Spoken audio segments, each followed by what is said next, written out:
understanding of what it means to be unstoppable and the unstoppable power of our people came from my mother, my grandmother, my father, and everything that they did.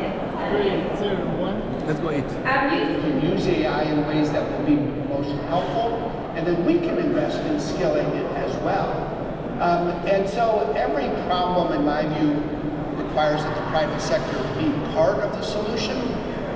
And most problems require that the private sector and NGOs and oftentimes government come together, because if we all add what we can add, that's when you actually make the most progress in solving a problem. Brad, we are on the Unstoppable Africa stage, right?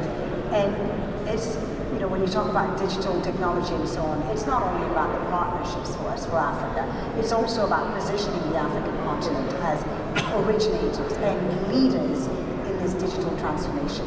If there was one piece of advice you would give to the African private sector, African governments and so on to achieve that, what would it be? Well, look, I do believe Africa is an enormously important part of this planet's future. The population of Africa, you all know this, it is unstoppable.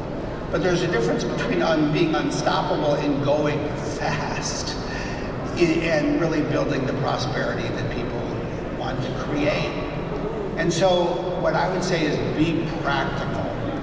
Think about problems and then how you can pursue systemic solutions and not just pieces that people frankly come and give speeches about. And think about how you harness the power of the private sector. If you don't harness the power of the private sector, you're not going to go as far as you want.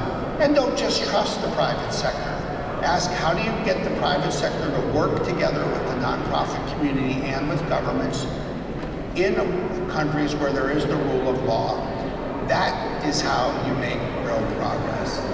Thank you so much, Brad, for joining us again at GABI and Unstoppable Africa. Brad Smith, ladies and gentlemen, Vice Chair and President of Microsoft. Thank you so much.